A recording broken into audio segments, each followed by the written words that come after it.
Bienvenue dans Transcendance Podcast, c'est le podcast qui te permet de débloquer ton plein potentiel pour profiter pleinement du jeu de la vie. Nous sommes Flavien et Colo, tous les deux coachs et préparateurs physiques passionnés par l'entraînement, l'alimentation et plus largement par l'exploration de nos capacités. Dans ce podcast, nous nous représenterons comme deux personnages d'un jeu vidéo qui cherchent à level up dans le maximum de compétences. Belle écoute! Aujourd'hui, on parle blessures. Donc, on va aborder ce large thème à travers différents angles. Déjà, qu'est-ce qu'une blessure? Les différents types de blessures qu'on peut recenser. Flavien, tu voulais parler du protocole RICE, il me semble, et moi, j'aurais bien aimé aborder les aspects psychologiques de la blessure. Ça va être plutôt vaste aujourd'hui. Comment tu vas, Flavien? D'abord. Très bien. Et toi? Ça va aussi. On se fait une petite actu, peut-être sportive, de ces derniers temps? Yes, rapidos, surtout de ton côté. Mon côté, moi, c'est plus calme. Je suis dans une période d'entraînement, même un petit peu réattelé, donc ça tombe bien avec l'épisode du jour. Mais toi, du Ouais. coup, tu fais plutôt plus de courses, plus de compètes, notamment le Ouais, week-end dernier. pas mal de trails ces derniers temps. Là, j'ai fait 3 trails en 2 mois. Un premier trail où je fais 8e, un petit trail de quartier, hein, comme on dit, où je fais 8e sur un 21 km, où j'ai bien lâché les chevaux. Donc plutôt maintenir une allure élevée sur une distance courte. Courte, on s'entend, c'est quand même 21 km, hein.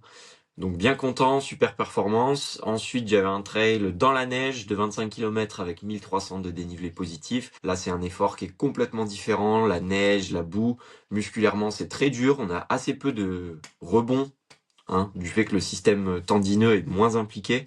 Donc, c'est très très dur pour les muscles. Des grosses courbatures au fessier le lendemain. J'ai pas fait une performance incroyable. Et ce week-end, j'avais le trail des Vulcains, donc dans la chaîne des Puys en Auvergne.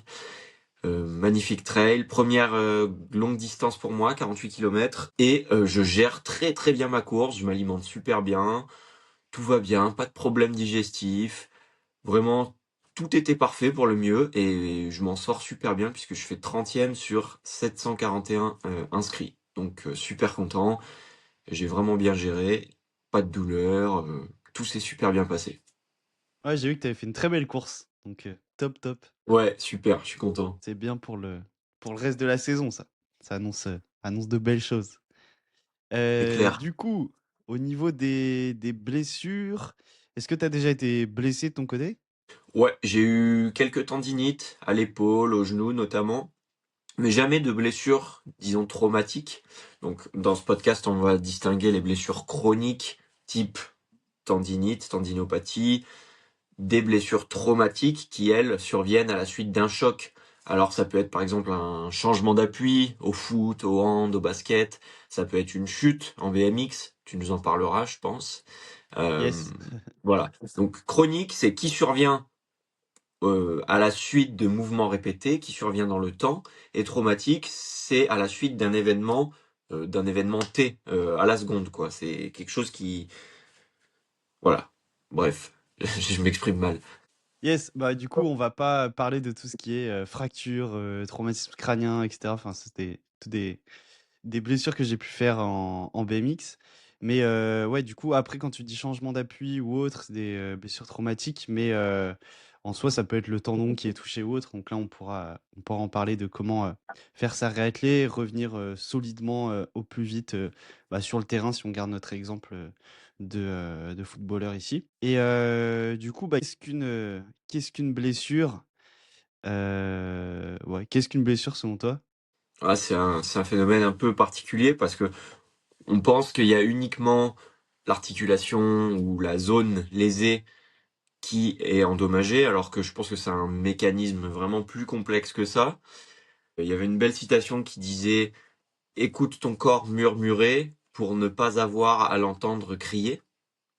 Et en fait, c'est ça, la blessure, c'est un signal. Non, enfin, la douleur, c'est un signal de notre corps qui nous dit attention, t'es en train d'en faire trop, bientôt la blessure, en gros.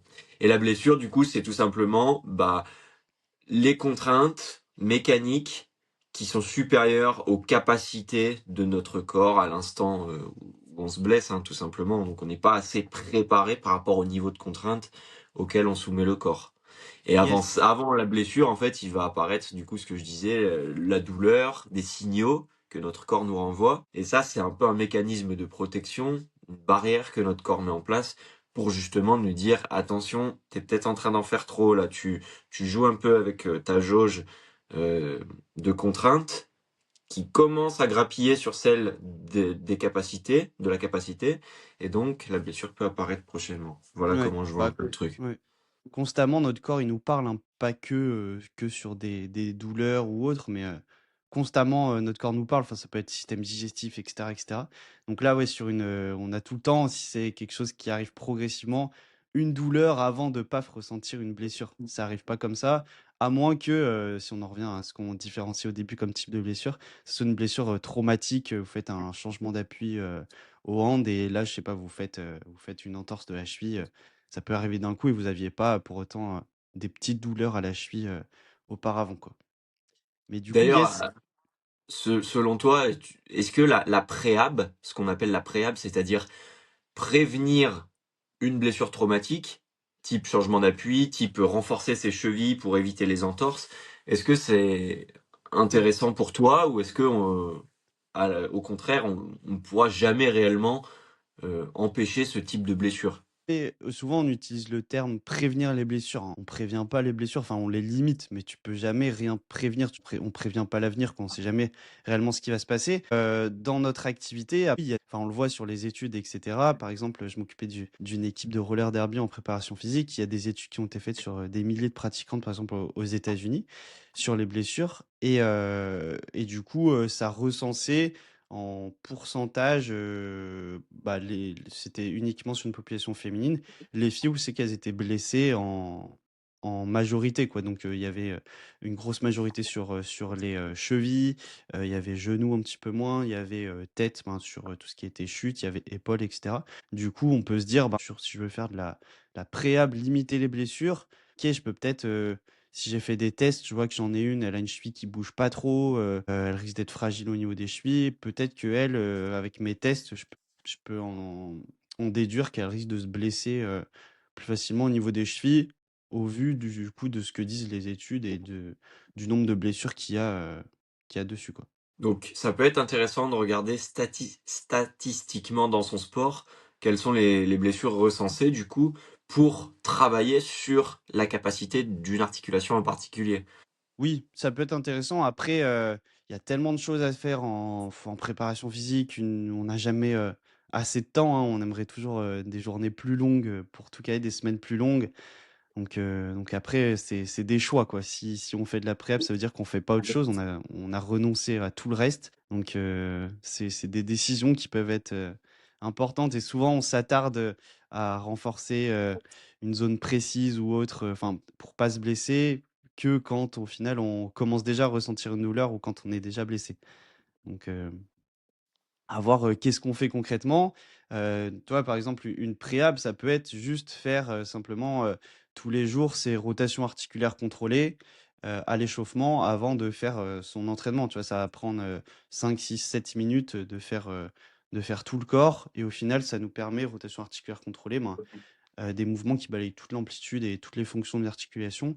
Ça nous permet, bah, de maintenir notre amplitude, pas perdre du coup, toutes ces amplitudes, au fur et à mesure, du temps parce qu'on les utilise et du coup de maintenir des différents angles et donc d'éviter, ben, de se blesser si on a plus de mobilité, quoi. Ouais, donc ça dépend de ce que tu ranges dans la case préhab, en fait, hein. Ça peut être, Ouais, comme en tu le fait dis, les tout est rotations préhab, articulaires ouais. ou Un ça peut entraînement être de un force, travail ultra max, spécifique. c'est Ouais, préhab, ouais, quoi, je suis enfin, d'accord. ouais.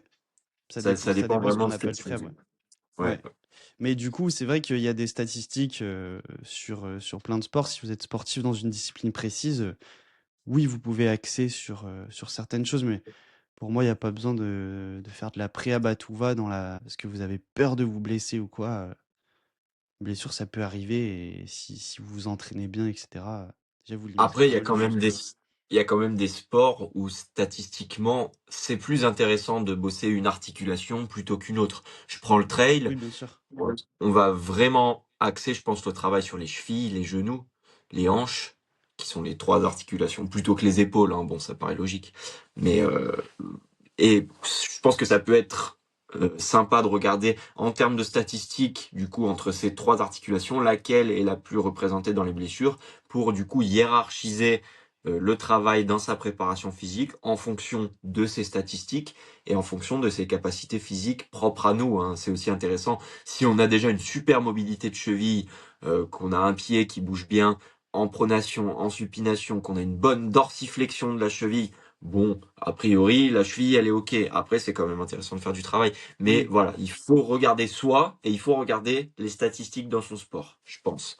Ouais, ouais, clairement. Clairement, clairement. Bah, c'est sûr que si vous faites du trail, hormis que vous ayez une pathologie précise, vous n'allez pas venir travailler vos cervicales. Bon, alors que si vous faites de la lutte ou autre, bon, là, vous allez peut-être y passer potentiellement plus de temps, quoi. Mais du coup, yes, intéressant de quand même se référer aux statistiques, comme tu dis. Et après, toujours les statistiques, hein, c'est des moyennes. Donc après, comme tu dis, hein, si vous, votre cheville, elle bouge bien, vous êtes fort dans toutes vos amplitudes, etc., là-dessus, potentiellement, il y aura pas de souci. Après, voilà, on prévient jamais une blessure, on peut seulement les limiter. Du coup, pour moi, comment on peut, limiter des blessures? Enfin, comment limiter des blessures, ouais, et comment réagir quand on est blessé d'un point de vue plus, physiologique? Du coup, pour moi, il y a 2 choses. On peut soit améliorer les capacités dans une zone, donc soit je peux améliorer les capacités par exemple, de mes genoux dans des, fonctions particulières. Je peux soit améliorer les capacités de mes genoux, soit si, en fonction de comment je suis placé dans l'espace, comment je bouge, si je charge tout le temps trop mes genoux, je peux apprendre à mon corps à se placer autrement et rediriger du coup les contraintes que j'envoie tout le temps sur mes genoux ailleurs. Par exemple, je simplifie, mais si mes fessiers, ils prennent pas du tout de contraintes parce que, je suis placé d'une certaine manière qui fait que je charge pas du tout mes fessiers, et que je charge à fond mes genoux, ben, mes genoux, au bout d'un moment, ils vont gueuler et ils auront trop de travail, en fait, et mes fessiers, les feignants, eux, prennent pas du tout de travail. Donc là, il faudra que j'apprenne à mon corps à, par de la préparation physique, à rediriger les contraintes, du coup, plus vers mes fessiers pour que eux aussi prennent une partie du travail et pas que mes genoux, soient surchargés. Et en parallèle, bien sûr, je peux, aussi améliorer la capacité de mes genoux pour qu'ils aient plus de capacité, qu'ils puissent tolérer, plus de contraintes. Ouais, Donc pour ouais, moi, c'est ces 2 complètement. aspects sur lesquels on peut jouer. Pour un coureur, par exemple, c'est intéressant de regarder sa foulée et de voir que, bah, selon comment il court, peut-être qu'il utilise plus ou moins ses genoux, plus ou moins ses hanches. Et à ce moment-là, on voit que, par exemple, il utilise pas du tout ses hanches. Il a une rotation interne des fémurs qui est inexistante. Enfin, il a une très mauvaise mobilité des hanches. Et ça va être du coup intéressant de travailler sur sa mobilité des hanches pour redistribuer les contraintes directes des chocs au sol, bah, pour pas que ce soit tout le temps la même articulation, c'est-à-dire les genoux, qui prennent. Ça, c'est super important. Donc, en tant que prépa physique ou en tant que sportif, athlète, n'importe quoi, c'est important de bilanter. C'est important de vous observer, observer son sportif et regarder comment il court mécaniquement, le geste. Ça va être vraiment primordial, je pense, pour pouvoir faire ce travail de redirection des charges. Yes. Et après, là, on parle de course dans l'ensemble, mais entre un coureur de, 800 mètres et quelqu'un qui fait de l'ultra trail, ça aura rien à voir, quoi. C'est Ah oui. de la course à pied, mais 2 disciplines complètement différentes. Même vous prenez quelqu'un qui fait voilà, du 5 kilomètres et un autre qui fait du trail ou des distances très longues, même sur route, enfin ça va pas être la même, quoi, en fonction de votre Ouais. vitesse de course et cetera. Mais On est sur un bah, même, on c'est est sur comme une tu même disais, chose, mais des deux côtés du oui, continuum, en fait. Là, c'est on a ça. le sprint et là, on a l'ultra trail. Ouais, Et mais c'est après, il faut comme tu disais, savoir. juste on court dans la neige d'une certaine manière et tu cours enfin, sur un terrain sec, ça va être aussi complètement différent, tu vois, alors que ça peut être Ouais. du trail, donc ça dépend vraiment du contexte. Et je voulais revenir sur quelque chose qui est important, il y a encore beaucoup de personnes qui mettent en place, tu sais, de quoi je vais parler. Le protocole RICE, du coup, en général, quand on est blessé, et bah, beaucoup de médecins enfin, disent qu'il faut encore le mettre en place. Du coup, le protocole RICE, qu'est-ce que c'est? C'est un monsieur qui avait inventé ce protocole suite à une blessure. C'était soi-disant le meilleur moyen de récupérer. Donc, protocole RICE, en anglais, ça veut dire Rest, Donc repos, ice, pour, glace, compression et elevation. Et du coup, ce protocole, même ce monsieur l'a remis en enfin, a dit que, au final, il fallait pas faire ça il y a plusieurs années, mais il avait tellement marqué les esprits qu'au final, bah, il y a pas mal de professionnels qui continuent de dire qu'il faut, voilà, le mettre en place et cetera. En fait, il faut comprendre que la le la première étape de la guérison d'une blessure, c'est l'inflammation. Et du coup, il faut qu'il y ait inflammation pour qu'il y ait, guérison derrière. Et si vous stoppez du coup, l'inflammation avec, de la glace, par exemple, bah, l'inflammation, elle reprendra quoi qu'il arrive plus tard. Donc juste vous retardez votre guérison. Après la glace, ça peut être utile si, vous avez des douleurs vraiment, trop importantes, vous êtes entre, je sais pas, vous êtes en plein combat de boxe ou autre, là potentiellement, ouais, vous pouvez essayer de glacer un petit peu une zone, pour essayer de moins la ressentir. Mais du Ouais, coup, suite à un c'est choc, ça peut être intéressant d'utiliser la glace. Maintenant, si vous avez une blessure chronique, glacer 5 fois par jour, c'est ça. ouais, c'est même contre-productif, en fait, c'est montré maintenant. Il faut qu'il y ait l'inflammation et si vous la retardez avec de la glace, parce que la glace, du coup, enfin stoppe l'inflammation, la met en Réduit pause, l'inflammation. Ouais. ça va devoir reprendre plus tard et du coup, vous avez juste perdu du temps, quoi. Et il faut comprendre que le langage des tissus, quand on est blessé, quand on veut, soigner des tissus, ils comprennent pas. On peut pas leur parler, on peut pas mettre de la glace, on peut pas mettre une poudre de perlimpinpin dessus. Ce qu'il faut faire, c'est enfin, leur langage, c'est de la tension mécanique. Donc il faut mettre de la tension mécanique. Bien sûr, jamais aller dans la douleur, mais de la tension mécanique progressivement, de jour en jour, un petit peu plus. Dans cette zone précise, ça va les aider à recicatriser et du coup, vous aurez des tissus de plus en plus forts. Donc là, on voit bien que dans ce protocole, la phase repos, qui indique que, bah, vous vous êtes fait une entorse au foot, de la cheville, vous faites repos, glace, compression, élévation, vous avez eu, 3 semaines de pause, vous revenez, votre cheville, elle est encore plus faible qu'avant, vous avez de grandes chances de vous refaire la cheville, directement dès la reprise, du foot si vous reprenez à 100. Sachant qu'il y a Ouais. plein d'étapes avant. Du coup, il faut reprendre Alors, progressivement. Dès que vous êtes blessé, envoyez de la tension mécanique, mais très progressivement dans la zone précise, toujours en dessous de la douleur. Et pour ça, bien sûr, faites-vous accompagner par un professionnel compétent. alors bien sûr que le protocole RICE fonctionne dans la mesure où vous allez diminuer la douleur, voire stopper complètement la douleur. Mais, comme on l'a précisé au début, la douleur, c'est pas synonyme d'être guéri. La douleur, c'est un signal que vous envoie votre corps comme un mécanisme de barrière. Alors avec ce protocole RICE, on a, comme qui dirait, supprimé ce mécanisme. On fait croire au cerveau que, ouais, on est peut-être guéri, sauf qu'on n'a pas du tout travaillé sur la capacité de la cheville finalement. On s'est blessé à la cheville, mais on n'a pas rebossé sur sa capacité. Donc comme tu le disais, les chances de se reblesser derrière sont encore plus élevées qu'avant. Et on n'a pas opéré de remodelage cellulaire. Et ça, c'est ce dont tu parlais juste avant aussi. La cellule, elle répond à un signal, c'est la force. C'est ce qu'on appelle la mécanotransduction. Donc, Ouais, c'est-à-dire que exactement. sur une zone lésée, on va appliquer de la force dans une certaine direction. Alors, cette force, quand on vient de se blesser, elle va être douloureuse naturellement, puisque on a lésé les cellules, donc on ne peut plus les utiliser de la même manière qu'on les aurait utilisées auparavant.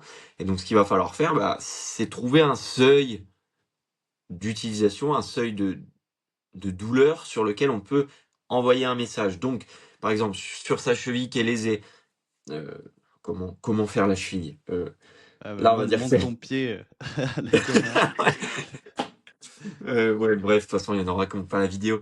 Mais admettons qu'on soit blessé en flexion de cheville, donc on ne peut plus fléchir la cheville, on va quand même avoir un certain degré de liberté. La cheville n'est pas complètement euh, immobilisée, à moins qu'on soit dans le plâtre, etc. Ouais, et Et donc, même si elle est vraiment vous pouvez quasi pas la bouger, il y a toujours moyen de faire, de quand même, envoyer un tout petit peu de force.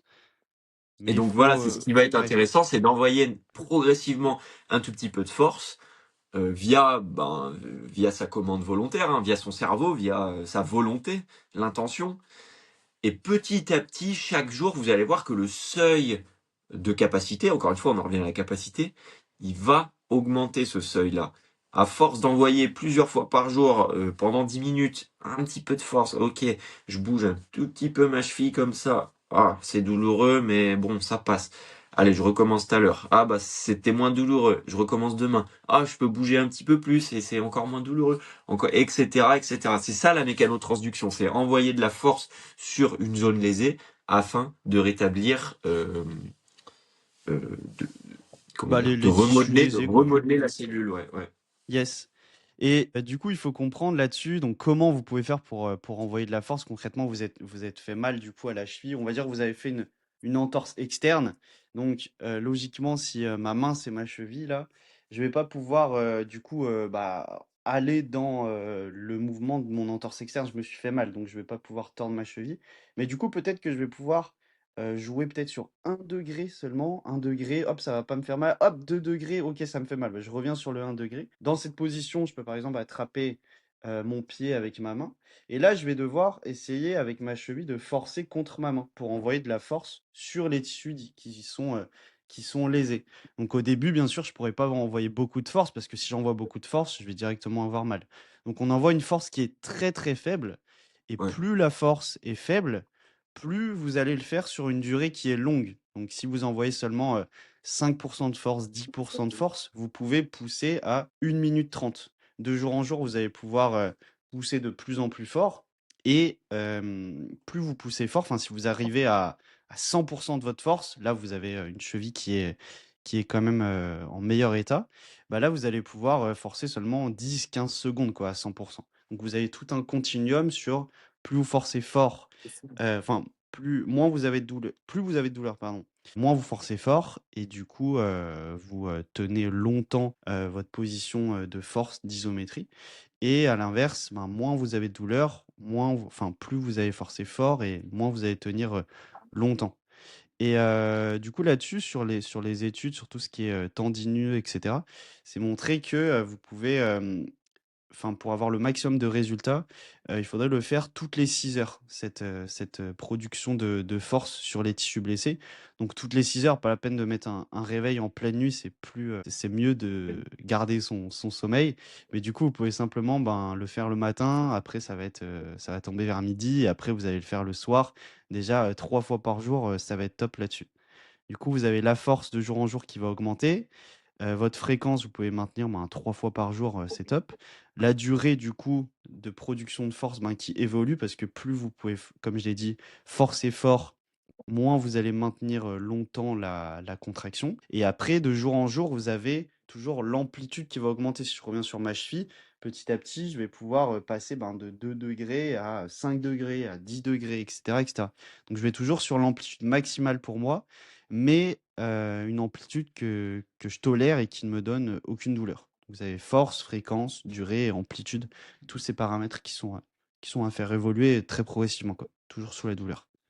Ouais, donc tu utilises en fait l'isométrie qui est une modalité de contraction musculaire, c'est-à-dire la position à laquelle le muscle ne bouge pas, pour envoyer un signal de force.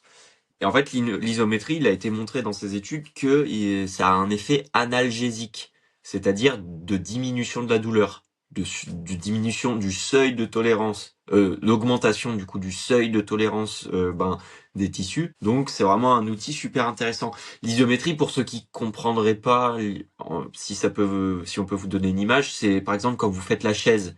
Vous êtes adossé au mur et vous faites la chaise et vos muscles ne bougent pas et vous savez, ça fait mal aux jambes, ça tremble, Oui, etc. c'est une Et contraction musculaire, mais sans mouvement, quoi. pour illustrer ton propos, ce que tu disais, qu'on peut forcer plus ou moins en fait dans une position, et ben essayez de vous mettre contre un mur et de repousser les murs, comme si vous vouliez repousser le mur, le tomber. Et vous allez voir que vous pouvez naturellement, avec votre cerveau, avec votre intention, contrôler, disons, un pourcentage de force avec lequel vous poussez contre le mur. Alors, vous allez vous mettre contre le mur, vous poussez à 10%, 20%, 30%, et vous allez voir que, bon, c'est délicat, mais c'est faisable de commander, d'envoyer un certain pourcentage, de forcer, en fait, d'une certaine manière. Et toi, ce que tu dis, c'est que plus on va avoir mal, et ben plus il va falloir envoyer un signal bas, mais le tenir longtemps. Et à l'inverse, ça c'est ce qu'on appelle l'isométrie yielding. Yielding, ça veut dire céder, je crois. Et à l'inverse, Ouais, je sais plus. sur ce même continuum, on a l'isométrie overcoming qui, elle, est envoyer un gros signal de force, donc pousser très très fort les murs, le plus fort possible que l'on peut, sur un temps court. Ça, c'est les deux extrêmes de ce continuum de l'isométrie. Et donc, sur ce continuum-là, en se basant là-dessus, bah, dans votre cas, vous êtes blessé, ça va être important de placer le curseur plus ou moins euh, proche du yielding ou de l'overcoming à un instant T dans votre prise en charge. Ouais, bah, le overcoming, c'est que vous poussez quelque chose qui peut pas bouger, quoi. Donc là, vous forcez par exemple contre le mur. Le mur, il va pas tomber. Quand avec votre cheville, vous forcez contre votre main, bah là, votre main, elle va toujours être plus forte. Donc ça, c'est l'overcoming, vous résistez à ça. Et yielding, c'est que vous, par exemple, vous prenez un poids dans votre main, vous maintenez avec un angle de 90 degrés, là, c'est votre biceps qui va forcer.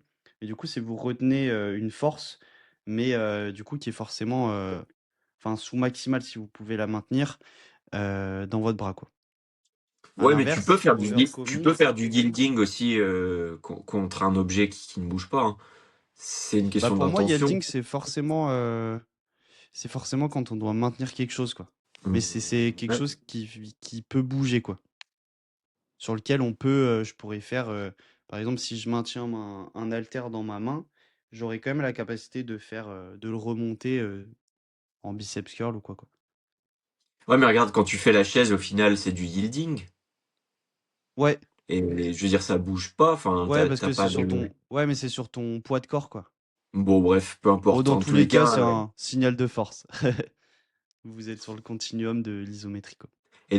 c'est l'intention qui va être vraiment primordiale, hein. C'est à vous de gérer le niveau de force que vous allez mettre dans votre mouvement. Yes, yes, yes. Toujours sous la douleur, du coup, pour pas aller dans le trop, quoi, et redépasser les capacités de la zone qui est lésée. Et je voulais aborder rapidement un dernier sujet, c'est comment réagir psychologiquement face à la douleur, parce que il y a plusieurs options. On est blessé, on se blesse, on déprime, euh, on dort mal, on s'alimente mal parce qu'on se dit bon bah ma saison est foutue, je laisse tout tomber quoi. Et c'est pas du tout la bonne situation, la bonne mentalité à avoir face à la blessure parce que ça va ne faire qu'empirer, hein. La blessure c'est un phénomène, comme on le disait au début, factoriel en quelque sorte. Donc, votre psychologie par rapport à votre blessure va aussi avoir un impact sur votre guérison, forcément. Donc je pense que psychologiquement, il faut réagir plutôt de manière presque optimiste et se dire bon bah je suis blessé, c'est l'occasion de bosser sur autre chose. Je suis blessé au genou, tant pis, je peux quand même aller nager, tant pis, je peux quand même faire du ski erg par exemple, en limitant l'utilisation de ma flexion de jambe. Voilà, il faut voir ça comme une opportunité de travailler sur autre chose, comme une opportunité aussi d'améliorer sa capacité, de se dire si je me suis blessé, c'est que ma capacité était nulle. Donc maintenant, c'est le moment de, quand je serai guéri, travailler vraiment sur ma capacité. Enfin, voilà, c'est un état d'esprit qu'il faut avoir plutôt positivement si vous voulez espérer guérir plus vite. Ouais, clairement. Comme tu dis, là, dans notre corps, on a, je crois, plus de 300 articulations. Si vous êtes blessé, je sais pas, à une articulation ou à une zone précise, c'est pas parce qu'il y en a une qui est blessée, bah, qu'il faut mettre toutes les autres au chômage, quoi. Vous pouvez forcément faire quelque chose, progresser sur quelque chose, même si vous pouvez plus pratiquer ce que vous aimiez, que ce soit de la course à pied ou votre discipline, il y a forcément quelque chose que vous pouvez faire. Et je sais plus si on l'avait dit plus tôt, que la blessure, c'était vraiment multifactoriel, hein, que tout rentrait en jeu, que ce soit l'alimentation, tout ce qui est récupération, sommeil, etc., ou tout ce qui est psychologique. Vous pouvez avoir passé une mauvaise journée, vous avez appris une nouvelle qui est terrible pour vous. Vous pouvez, du coup, le lendemain, avoir, par exemple, le dos bloqué. Et pourtant, il n'y a pas eu trop de tension mécanique à cet endroit précis dans le dos, quoi. Ça peut être. Enfin, le psychologique rentre tout autant en jeu, quoi.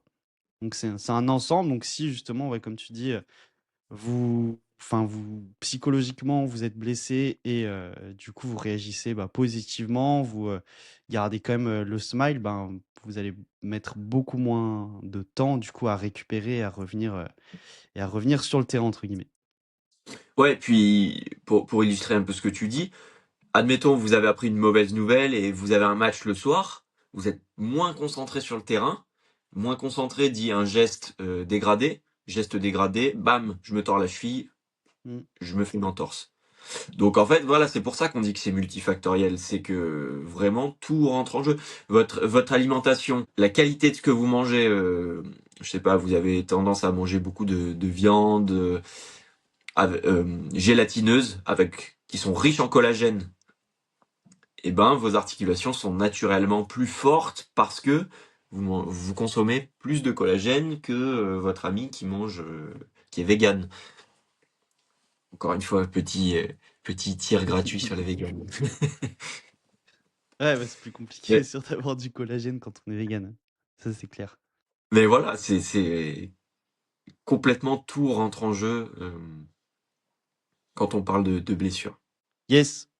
Est-ce qu'il y avait, d'autres points que tu voulais, aborder? Non, mais je vais redire la citation que j'ai dit au début, qui est très importante. Apprenez à écouter votre corps lorsqu'il murmure pour ne pas avoir à l'entendre crier. Donc ça, c'est vraiment important. Il faut garder à l'esprit dès que vous avez un petit signal qui apparaît, oh, j'ai une douleur quelque part. C'est pas anodin. C'est pas Ouais. anodin. Ça veut dire que ou votre zone commence à être lésée, ou alors c'est le moment de, comme tu le disais, redistribuer les contraintes sur d'autres articulations pour pas que la, le niveau de contrainte augmente trop sur la zone qui est lésée. En tous les cas, voilà, il faut savoir s'écouter et tout ira bien. Tout ira bien. Après, bon, voilà, ça arrive toujours hein, dans un sport des imprévus et savoir réagir Bien sûr. positivement, savoir se dire c'est pas la fin du monde. Même si votre docteur vous dit ah monsieur, vous ne courrez plus jamais, hein, c'est terminé, mettez-vous au tir à l'arc.